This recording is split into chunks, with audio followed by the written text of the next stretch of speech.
Love, Germs, and a Skill. Reframing Early Childhood Care and Education.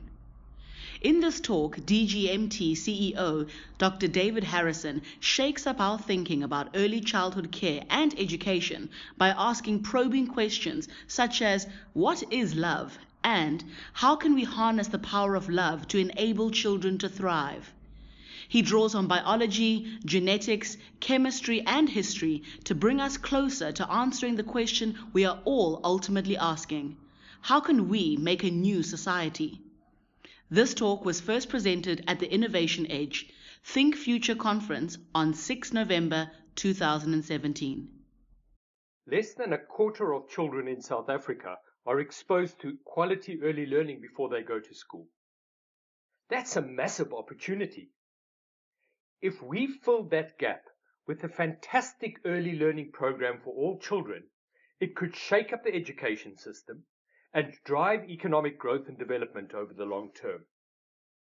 It could also be a waste of money if that experience were boring and stifling.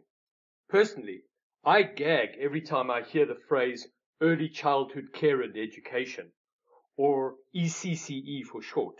Why is it that we take one of the wonders of being human, the exhilaration of a child's exploration and discovery, and reduce it to 4 meaningless letters that have no soul?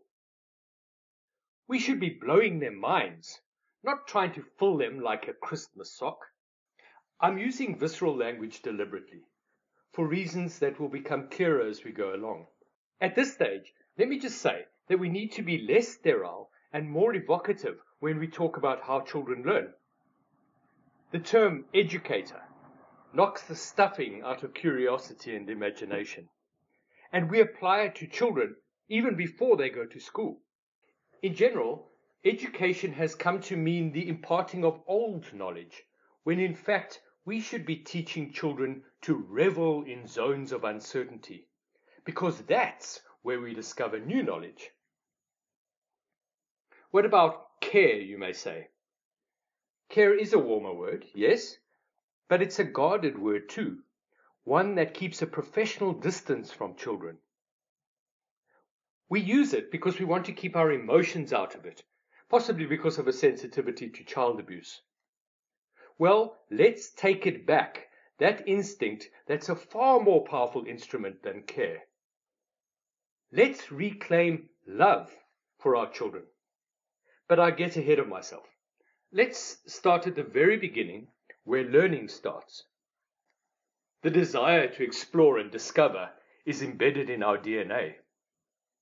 Its nuclear power is activated by the fusing of a sperm and ovum at the time of conception. That fusion triggers a chain of events that rapidly results in a new human being, a person with great potential to thrive and contribute to society, provided that he or she receives the most basic inputs of love, food, safety, and stimulation. But many people don't thrive. It's a strange thing that despite the relative uniformity of the human genome, the outcome is so variable. Some of that diversity makes us so exciting, with our different talents in music, drama, science, literature. But some of the differences are just unfair. Healthy, sick, rich, poor, literate, illiterate, and so on. The outcome of genetic expression also varies across time, civilizations, regions of the globe, and within societies, and it begs the question, why?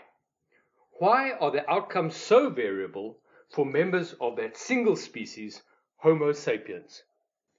It's a question that Jared Diamond tried to answer in his well-known book published in 1997 called Guns, Germs, and Steel. In it, he sought to explain why some civilizations got to dominate others. In particular, he noted that Eurasian and North African cultures survived and conquered all through the use of technology, guns, and apparent immunological advantage. On the other hand, the people of sub-Saharan Africa, Native America, Aboriginal Australia and New Guinea, among others, have been largely conquered, displaced, and sometimes even exterminated. Diamond's conclusion was that this apparent superiority had nothing to do with genes, but was the accident of climate and geography. Away from the equator, Europe and the Middle East had a dry enough climate to store grain, which meant that nomads could settle down in large numbers and grow crops. In time, food surpluses allowed them to specialize and trade with other regions. They also had higher levels of immunity to certain diseases because of high population density and proximity to animals and to trade routes. The subtitle of Diamond's book is The Fate of Human Societies. And his analysis helps explain the distribution of power, technology, and health and disease across societies. But it doesn't explain why there is so much variability within societies living in the same geographical area. Take the example of South Africa, where income inequality is especially in your face. Johnny Miller has captured these divides so vividly in his aerial photographs of rich and poor, living literally on the other side of high walls. On the one side, the houses are big and the gardens lush. On the other, thousands of people are crammed into matchbox housing. It's useful to put some numbers to that inequality, but in doing so, it must be clear that these probabilities apply to the population at large and don't necessarily apply to every individual. But the richest 50% of South Africans own all the wealth. Half of children are way off track by grade 4 and will eventually drop out of school. That half will never get a lasting job. They're more likely to be sick, violent, abusive, and die young. They lack the power, access to technology, and often even the physiology to succeed. These deficits are repeated from generation to generation, reinforcing cultures of apathy and fatalism. Now, the antidote to this indifference is real and imminent possibility in life. That's how you build a culture of aspiration, the will to succeed. But unlike Diamond, we're not looking back at the fate of societies, but looking forward to how we can make a new society, where all can deliver on the promise of their genes. So in designing the future, we need to write a new book. I'm calling it Love, Germs, and Skill. So let's take each one of those ingredients and unpack them. What's love got to do with it? Why do some children thrive despite poverty? What makes them resilient, able to withstand the adversities of life? The American psychologist Anne Maston has reviewed studies of child resilience, children who have come through poverty and made it in life, and identified those factors that protected them from poverty. At the heart of these factors is love. Loving parents, loving grandparents, or another loving adult in the life of the child. It's that sense of being held and loved that is so protective. Maston calls these protective factors the ordinary magic that can change a child's life. So we come to the age-old question. What is love? And how can we harness the power of love to enable children to thrive? Here's my definition of love. Love is a primal instinct that sets us free by connecting us.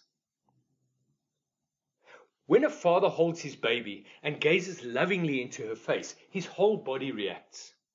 Hormones and neurotransmitters are released, among them dopamine, creating in him a sense of happiness and security and fulfillment.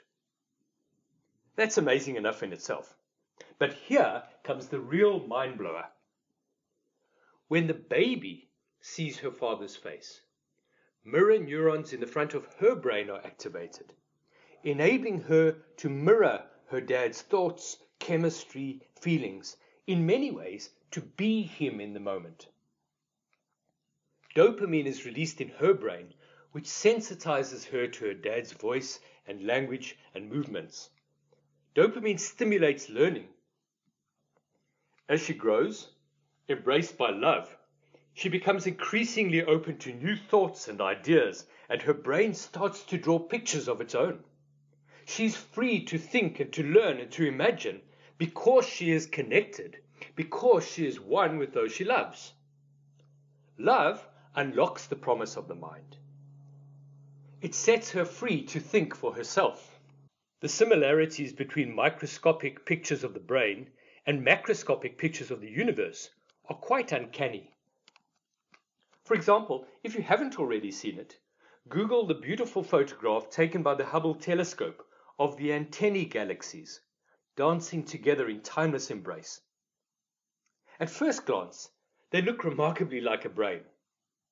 Similarly, the web of distant galaxies looks so much like neural circuitry. It's illusory, of course, but it serves to remind us of the close connection between cosmos and corpus. The interstellar dust that fell onto the Earth 4 billion years ago, phosphorus, sulfur, nitrogen, carbon, ultimately formed our own flesh and bones, making us part of the cosmos.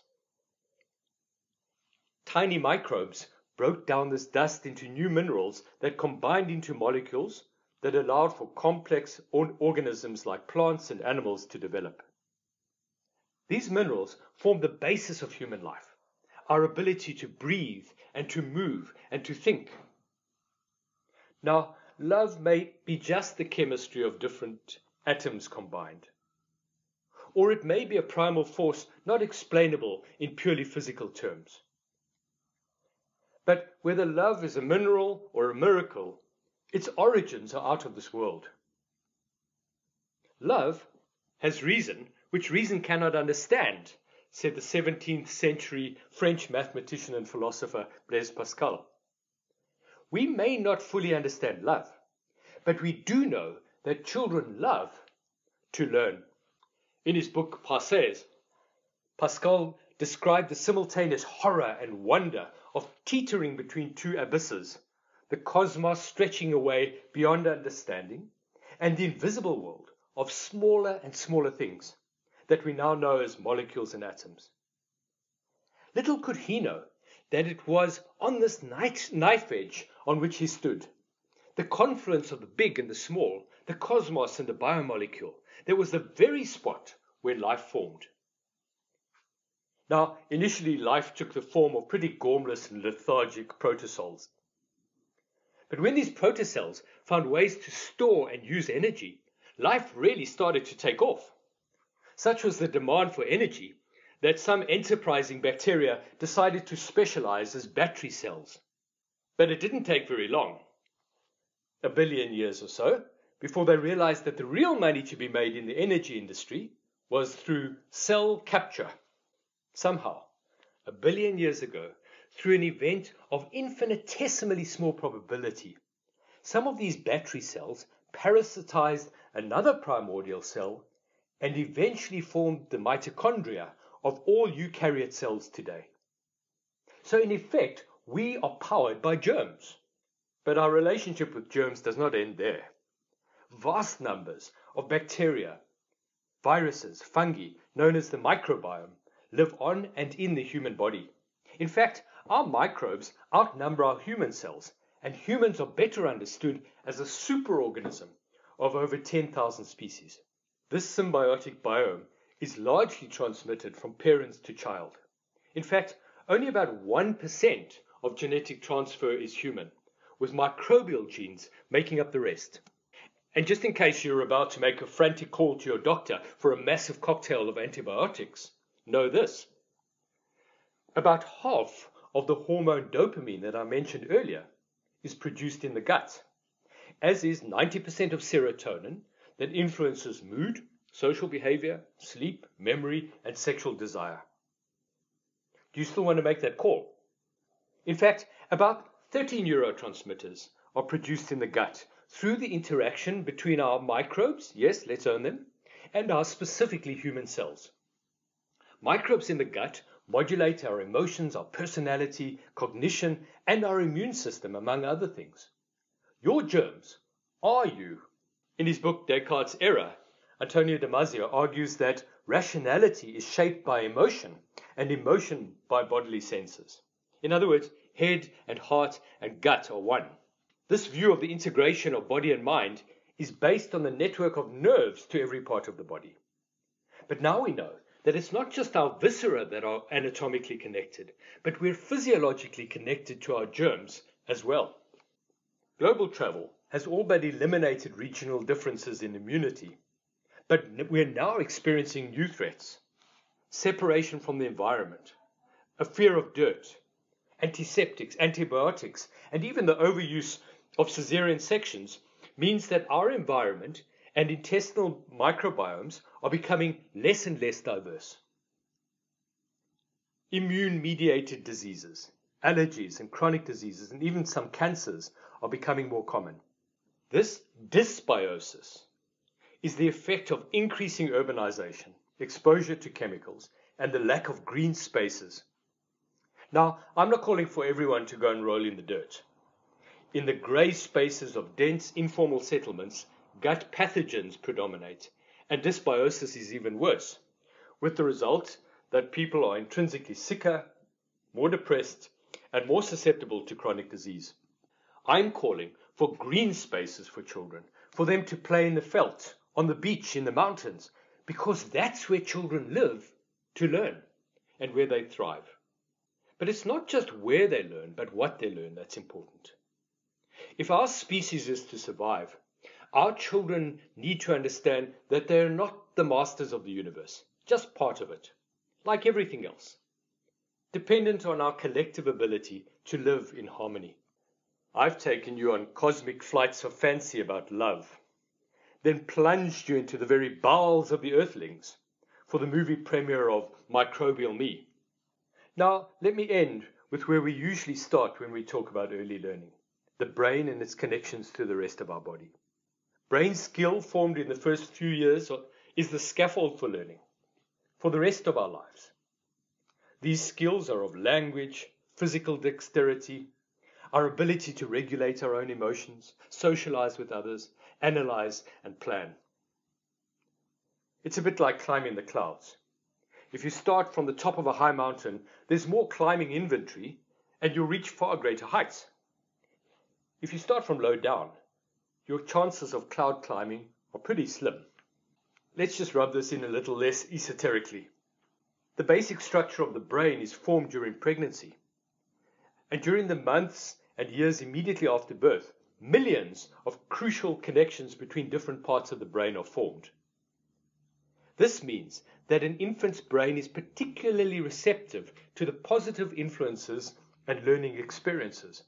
On the other hand, it also means that it is vulnerable to the damage caused by a sterile environment devoid of love, support, and stimulation. In South Africa, until a couple of years ago, annual national assessments of home language and mathematics were conducted by the Department of Basic Education. The results from these studies were divided by the wealth quintile of school, the poorest 20% through to the wealthiest 20%. And it showed that children in the poorest schools, quintiles 1 and 2, already enter school at a disadvantage. These findings point to the fact that major deficits in language and cognitive ability have already accrued by the age of 5. The children's results continue to diverge until grade 4, whereafter the gaps remain more or less the same. In other words, the major damage to these children is already done by grade 4. The result is a trickle of skills into the economy at the end of the pipeline. Only 1 in 4 workers in South Africa is classified as skilled, and unfortunately, we've not made much headway over the past 20 years. The increase in the national skills base has been relatively small, and racial disparities have in fact widened. For example, the rate of increase of white skilled workers in the first 2 decades post-democracy was double that of black Africans. So where to start? Remember that gut-brain axis? Food and brain function are integrally linked. Not surprisingly, it turns out that good nutrition is key to cognitive development, school achievement, adult productivity. It creates physiological capital. The major advances in human productivity in the Industrial Revolution were linked to food. And as workers grew taller, they were able to work better and their incomes increased. A more contemporary 5-country longitudinal study found that height at 2 years of age was the best predictor of adult human capital. In South Africa, stunting rates have not changed much over the past 40 years. That's children short for age because of poor nutrition. What an opportunity to change future if we could achieve zero stunting by 2030. And there are other opportunities. Almost 80% of our grade 4s can't read for meaning. The economist Nick Spohr calls that the biggest solvable problem in South Africa today. And only a quarter of our 3 to 4-year-olds have access to quality early learning programs. I find myself caught between the horror of half our children missing out on these basic ingredients of life and wonder at the opportunity that such deficit creates. Sometimes it feels like my gut-brain axis is about to explode with rage and excitement at the same time. Imagine if all our children got to experience love and food and safety and stimulation. It would blow their minds wide open. I started by telling you of the incredible power released at the time of conception, unleashing a chain of events that ultimately results in a wonderful human being with great potential, provided that the basic inputs are in place.